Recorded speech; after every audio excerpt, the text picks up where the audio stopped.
give an unbiased review on my injuries? Yeah. Alright, go for it. What have I done?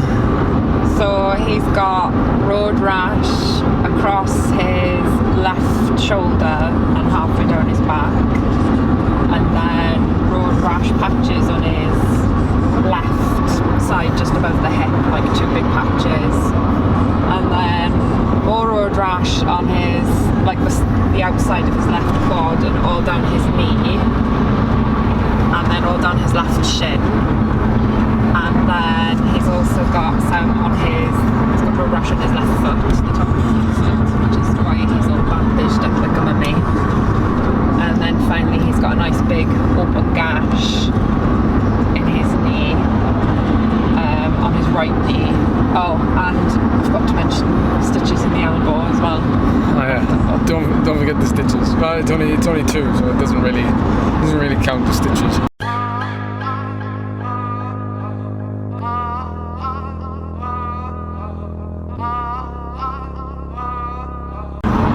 So I've banged myself up pretty bad. But you haven't broken anything?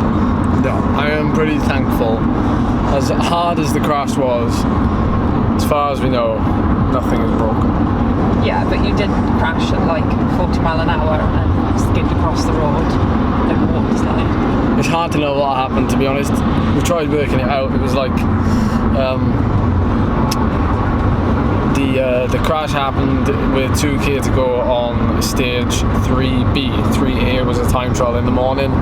3B was like a 77 kilometer kind of very short and fast point-to-point race. There was crosswinds, it was really bad road surface, it was everything. And yeah, we like took control of the race. We were like right in the front of the peloton. We were on the left-hand side of the road, and we were like barreling through this little residential area. And we got to like this kind of bit of tarmac where the road kind of just fell away, and it wasn't like a full-on kind of pothole or anything. It was just like a dip in the road, and it bounced back up. At the time my hands were in the drops, but I think I might have been like reaching to change gear or brake or something, and my hand slipped off. I chested the handlebars, and then I went down like a sack of spud. So I ended up on the ground, and we've tried to come up with different scenarios, like different ways in which I fell and rolled and all the rest of it, but can't really explain it, to be honest. Like probably this side obviously took the heat of it, and then like I must have rolled and like my right knee took a big whack. But there's been pictures on social media and stuff, like I took about as much skin as you could probably take off, and yeah, pretty thankful that it wasn't worse than what it was.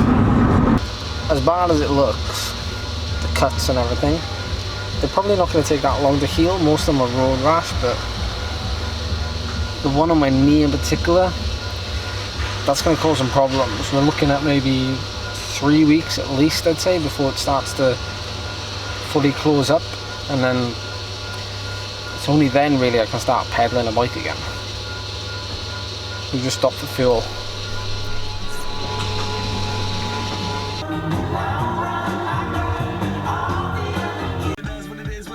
Looking for a better way to get up out of bed instead of getting on the internet and checking a new hit me get up. First shot, come strut walking.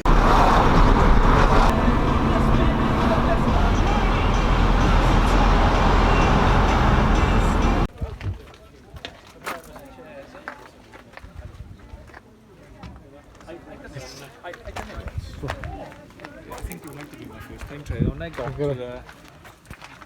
When I got during my patch, when I got to the... You know, the start, right? I was thinking, oh, the fuck, when I was again from? Yeah, why am I here now? It easily came off. Yeah, I did the one now. They've got some of the best like kitted out vans I've seen. Yeah. Like just the... Well, they're totally purpose kitted, aren't they? They bought the vans for them. They got little benches, they got helmet racks, they got WD-40 holders, they got cars, everything.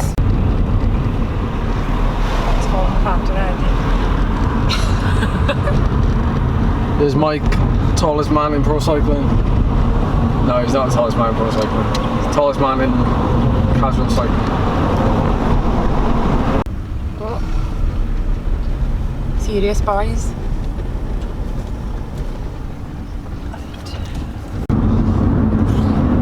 Okay, we are in the car now on the move, following, well, we're trying to follow Team A and Team B. Team A and TB Binya. It's a 25-mile TT tonight on the R25, no, the R, oh, I have no idea what it is. It's in Regos, near Merthyr, and kind of near Nice. For those of you in the time trialing world, or not in the time trialing world rather, it is probably one of the fastest 25-mile time trial courses in the UK, only because it starts on like a 3 mile downhill. Binya team have gone off, the 2 teams at least that were spying on. One team's doing it aero, with some fairly decent kit, and then the second team is doing it blunt. So it'll be interesting to see the time difference between the 2 of them.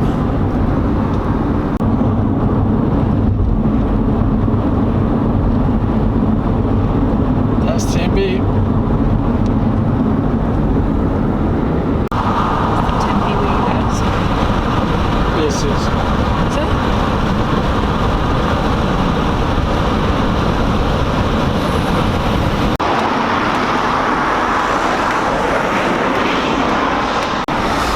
Okay, we are currently out on course now.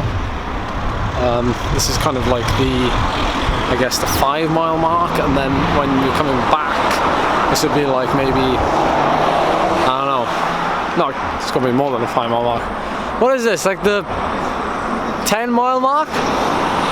Yeah, because from here it's like 5 miles to the turn. And then from here to the finish is like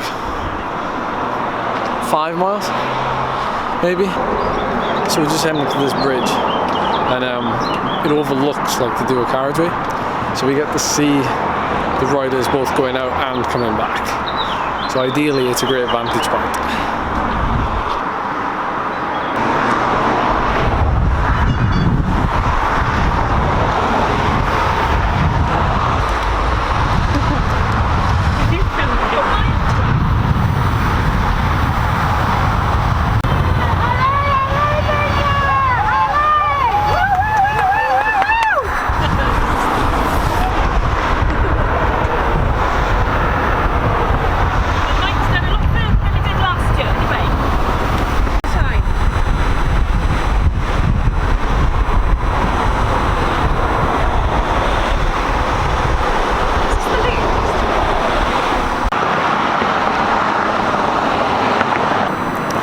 So yeah, I guess in all honesty, it was a bit like there was a lot of mixed feelings for me in Canada. I think, you know,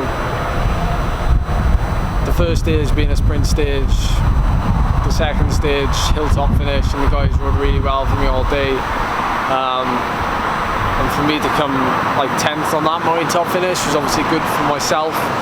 And then,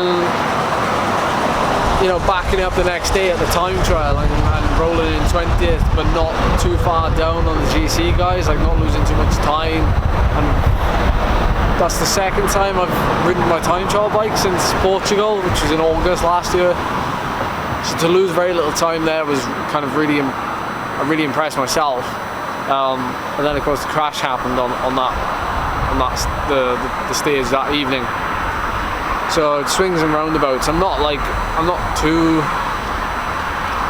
like devastated about, you know, losing form and that. I mean, what's kind of important now is that I build myself up for like the second part of the season.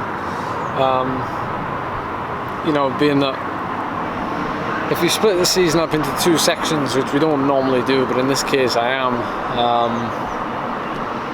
you know, the majority of my stage races are done. There's only kind of the Tour of Britain left, and maybe something, you know, if we get into something in August, then you know, that could rejig things. But in terms of my recovery time, I think it all depends when this knee heals. Like when this knee heals, it might take like a month, like maximum.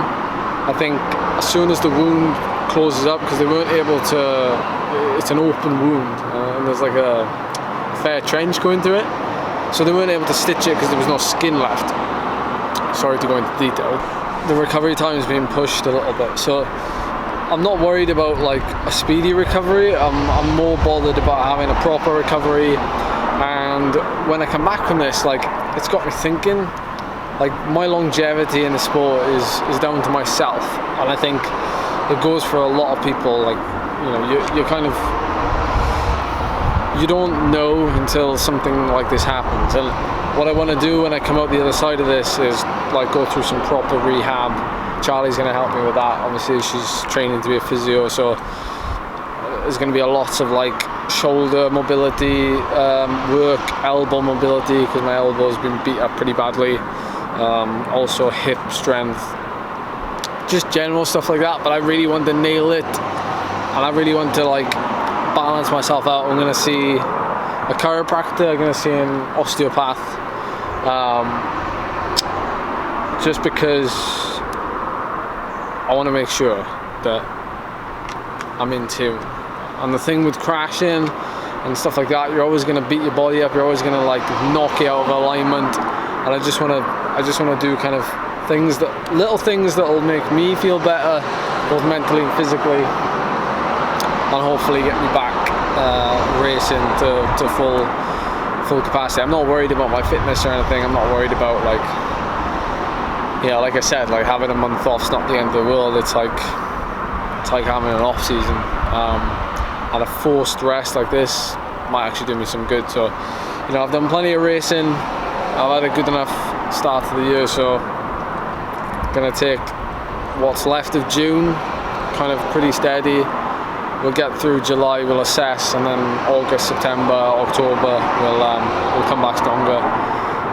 So yeah, you've all been really supportive. I can't thank you enough for that. You know, the support you've given me, and like the support I've had from like the team, my family.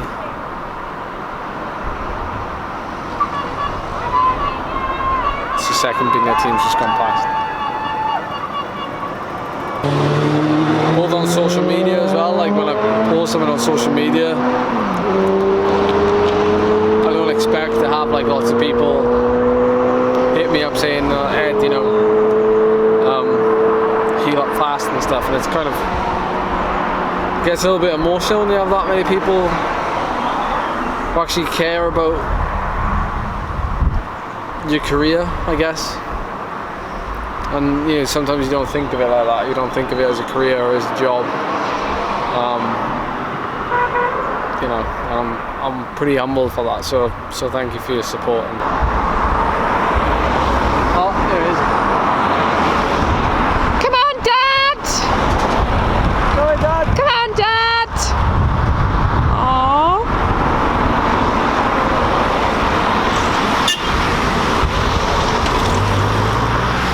Yeah, he's not with him anymore, is he?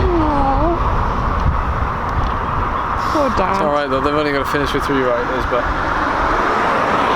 they're not super competitive. It would have been nice to see him wait for him.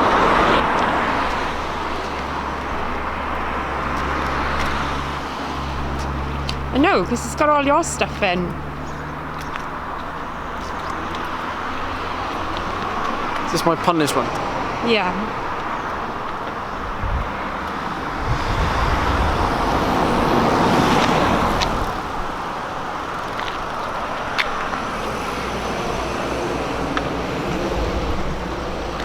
How many cars are coming? I have to wait.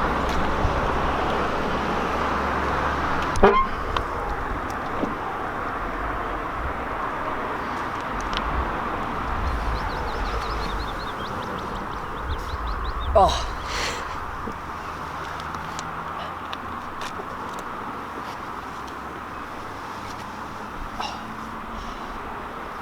A lot easier getting in than getting out, actually. Oh, one last thing.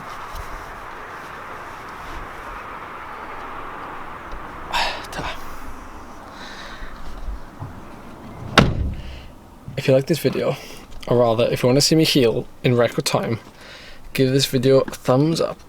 And yeah, just speedy recoveries. I'm gonna need it.